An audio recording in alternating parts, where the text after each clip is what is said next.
Welcome to Hodl crypto. मैं हूं आपका होस्ट अरूज। आज मैं बात करूंगा माइनिंग के बारे में, जो मोस्ट कॉमन क्वेश्चंस होते हैं। पहला ये कि इसमें प्रॉफिट कितना है और मैं इसकी बिजली कैसे कैलकुलेट करूं। दूसरा ये कि ये कार्ड कौन सा लूं। और तीसरा क्वेश्चन जो आजकल बहुत हो रहा है वो ये कि मेरी एथीरियम की माइनिंग के बाद इस रिग का बाद में क्या फ़ायदा है, मैं इससे बाद में कौन से कॉइन्स जो हैं वो माइन कर सकता हूं। आइए मैं आपको इन तीनों सवालों के जवाब देने की कोशिश करता हूं। पहला सवाल ये कि जो है इलेक्ट्रिसिटी कितनी खर्च होगी। तो उसका जवाब ये है कि आप ओमनी कैलकुलेटर पे आ जाएं। इसका लिंक जो है मैंने नीचे भी दे दिया है, इस पे आके आप लिखें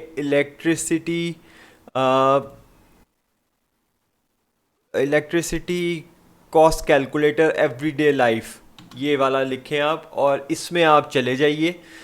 इधर आके आप देखिएगा कि आपकी जो एनर्जी प्राइस है वो डिफरेंट होती है डिफरेंट मौक़ों पे, यानी कि एक तो उसके ऊपर टैक्स भी बहुत ज़्यादा लगता है और डिफरेंट टैक्स लगता है डिफरेंट कंजम्पशन के ऊपर। यानी कि अगर मैं ज़्यादा चला रहा हूँ अपने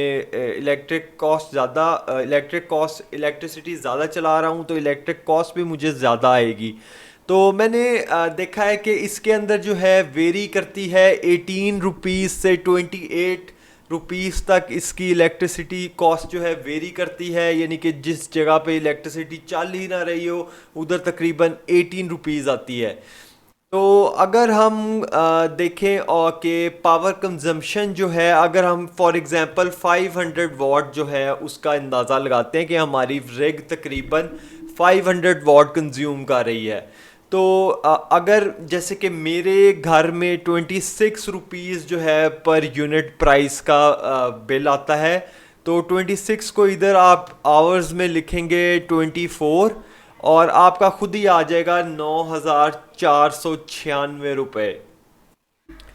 तो इस लिहाज से यानी कि मेरे घर में अगर रिग लगी हो तो इधर तकरीबन 10,000 तक बिल जो है वो आएगा, 500 वाट अगर खर्च होगी। तो इसी लिहाज से अगर हमें देखना हो कि किसी के घर में बहुत कम कम कंजम्पशन है लेकिन या फिर किसी ने स्पेशल एरिया में लगाया हुआ है जिधर उसका खाली रेग ही लगी हुई है, तो उसको आएगा 6,574 रुपये। यानी कि तकरीबन 6,500 के करीब जो है उसको बिल आएगा। तो इस लिहाज से हम जो है मुख्तलिफ इलेक्ट्रिसिटी के ऊपर डिफरेंट प्राइस का जो बिल है वो इस तरह हम कैलकुलेट कर सकते हैं। अब हमारी ये इसकी जो है कॉस्ट कैलकुलेट हो गई। अब हम आते हैं अपने दूसरे सवाल के लिए कि हम जो हैं कार्ड कौन सा लें। इसके लिए आपको आना पड़ेगा F2 पूल वेबसाइट पे। F2 पूल वेबसाइट पे आके आप इसकी बेस पे जाएं तो आपको नज़र आएगा पॉपुलर माइनर्स। आप इस पे क्लिक कर दीजिए तो ये पॉपुलर माइनर्स के अंदर चला जाएगा और इधर जो है आपको डिफरेंट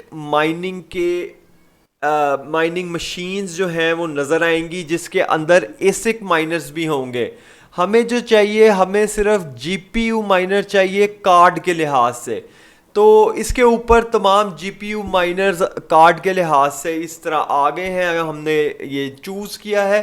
तो आप देखें कि इसके ऊपर जो ये प्रॉफिट जो है 24 आवर में, इसको हमने बेसिकली देखना है। या हम रेवेन्यू भी देख सकते हैं। रेवेन्यू क्योंकि हमारी इलेक्ट्रिसिटी जो है उसकी इलेक्ट्रिसिटी से फ़र्क है जो जिसके हिसाब से इसकी कैलकुलेशन हुई हुई है। तो हम इसकी रेवेन्यू भी देख सकते हैं, यानी कि 70 रुपीज़ पर डे हमें एक कार्ड से मिलेगा इसका। और इसकी डेली कॉस्ट जो है वो उनके अपने लिहाज से हुई हुई है, हम इसको अपने लिहाज से भी कर सकते हैं लेकिन मैंने इसको फ़िलहाल वैसे ही रहने दिया क्योंकि कॉस्ट जो है पर मंथ हमने वैसे ही कैलकुलेट कर ली हुई है। तो आप देखिए कि $4.03 इसकी कॉस्ट आ रही है।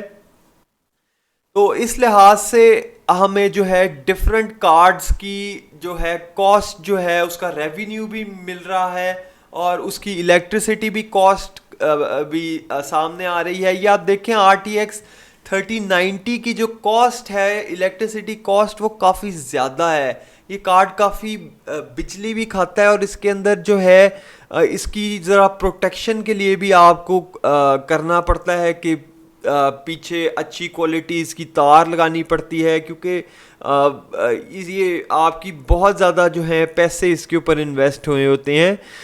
इसके अंदर आप देखिएगा कि 3060 Ti जो है जो कि ये है, इसके जो है रेवेन्यू है इसका 35.94 और इसकी इलेक्ट्रिसिटी कॉस्ट देखिए कितनी कम है, सिर्फ 1.39। इस लिहाज से मेरे हिसाब से हमारे लिए, हमारे मुल्क के लिए जो 3060 Ti है वो बेस्ट रहता है और इसका जो डेली रेवेन्यू है वो भी बहुत ज़्यादा है। ये डेली रेवेन्यू जो है 8 कार्ड के हिसाब से कैलकुलेट हुआ है। 8 इंटू 120 960 होता है, तो ये 968 इधर वॉट लगा हुआ है, इसको हम 12 से डिवाइड करें तो इसका जो है एक कार्ड का फिर आंसर आ जाता है। बेसिकली ये कार्ड जो है ओवरक्लॉकिंग के बाद इसके जो है हैश रेट्स लिखे हुए हैं, यानी कि ओवरक्लॉक के बाद जो है 3060 Ti 120 वॉट्स लेता है और ओवरक्लॉक के बगैर ये 200 वॉट्स लेता है। तो ये जो है उस लिहाज से इसकी जो है प्राइसिंग हुई हुई है। इसी तरह हम 35 को भी 8 से डिवाइड करेंगे तो आंसर आ जाएगा। तो ये जो 3060 Ti है ये मेरे ख्याल में बेस्ट कार्ड था उस वक़्त, जो कि इलेक्ट्रिसिटी में भी बेस्ट है और हैश रेट भी काफ़ी ज़्यादा देता है। इसीलिए ये जनवरी के बाद ही आउट ऑफ स्टॉक होने लग गया था। सबसे पहले 3060 Ti आउट ऑफ स्टॉक हुआ था, फिर उसका जो उसके बाद जो आता है 3070 वो फिर उसके बाद वो आउट ऑफ स्टॉक होने लग गया था। तो 3060 Ti एक काफ़ी अच्छा कार्ड है। और इसके बाद जो मैंने सेकंड जो और नॉर्मली लोगों के पास कार्ड होते हैं उनमें आता है 1660 Ti। ये है 1660S है, ये भी जो है तकरीबन 70 वॉट में दे देता है। 32 मेगा हैश दे देता है 70 वॉट में। और इसके बाद जो है 1660 Ti है और ये 1660 Ti है और ये 470 जो है ये भी अच्छा कार्ड है AMD का, ये भी काफ़ी यूज़ होता है। 580 भी काफ़ी यूज़ होता है। जो हमारा तीसरा सवाल था कि एथीरियम माइनिंग के बाद अब कौन सी माइनिंग करेंगे, तो ये 3060 Ti पे क्लिक कीजिए तो इसके ऊपर जो है डिफरेंट कॉइन्स आ जाएंगे और इसका जो है नीचे कंपैरिजन भी दिया हुआ है, यानी कि ईथ जो है एक दिन में 34.60 इसका ईथ का एक दिन में 35.99 रेवेन्यू निकलता है, तो CFX का 29.27 निकलता है। यानी ईथ के बाद इस वक्त जो सबसे प्रॉफिटेबल कॉइन है वो CFX है और वॉट के दोनों एक जितना ही लेंगे। तो इससे हमें जो है इसका सेकंड नंबर जो कॉइन है वो भी पता चल जाएगा कि कौन सा बेहतर है। इसी तरह हम जो है अगर पीछे आते हैं और 3090 को गौर करते हैं, तो 3090 का जो सेकंड कॉइन है वो भी CFX ही है। जो ईथ है वो 70 वॉट देगा, तो जो $70 देगा, तो CFX जो है वो $58 आपको प्रॉफिट दे सकता है। ये जो है ये वैल्यूज़ रोज़ चेंज होती हैं क्योंकि कॉइन की प्राइस जो है वो एक जैसी नहीं रहती, तो इसको आपको चेक करना पड़ता है बार बार कि उसकी कोई प्राइस तो नहीं बदल गई। एक और बात मैं आपको बताना चाहूँगा कि जो 2080 है, 2080 और 2080 Ti जो हैं ये दोनों कार्ड जो है पोस्ट एथीरियम के लिए, पोस्ट एथीरियम माइनिंग के लिए काफ़ी कामयाब है, क्योंकि ये जो कार्ड्स हैं ये दूसरे जो स्मॉल करेंसीज हैं उसके लिए ये दोनों काफ़ी सूटेबल हैं। जैसे हम देखते हैं 2080 Ti, 2080 देख रहे हैं, इसका जो सबसे प्रॉफिटेबल है वो सैरो है, जो कि हमें देता है 55.28। और ईथ जो है बहुत देर बाद आके देता है 22.72। इसीलिए आप कह सकते हैं कि जो 2080 है वो बहुत फायदेमंद है एथीरियम के बाद। इसी तरह अगर मैं 2080 Ti देखूं तो 2080 Ti भी जो है सी एफ एक्स इसका 48 दे रहा है और इसका फिलहाल जो है ईथ 32 दे रहा है। तो 2080 Ti जो है पोस्ट एथीरियम जो है बहुत कामयाब रहेंगे। मैं देख रहा हूं कि अभी से ये मार्केट के अंदर ख़त्म होना शुरू हो गए हैं।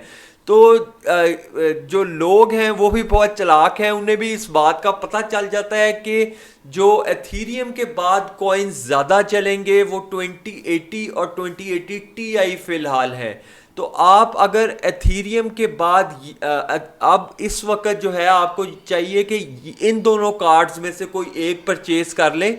लेकिन अगर आपके पास पिछले वो जो कार्ड है, जो मैं 3060 Ti या 3090 3080 या 1660 भी हो आपके पास, या AMD के 580, तो उनका भी आप जो है कंपैरिजन इसके अंदर देख सकते हैं कि एथीरियम के बाद सबसे ज़्यादा कामयाब कौन से हैं।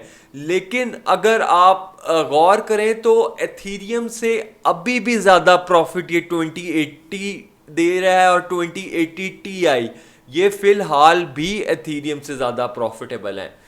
अगर आपको ये मेरा कंटेंट पसंद आ रहा है और आपको फ्यूचर में भी इसके बारे में वीडियोस देखनी है तो मेरा चैनल ज़रूर सब्सक्राइब कीजिएगा और बेल आइकॉन पे ज़रूर टैप करें। अगली दफ़ा के लिए अल्लाह हाफिज़।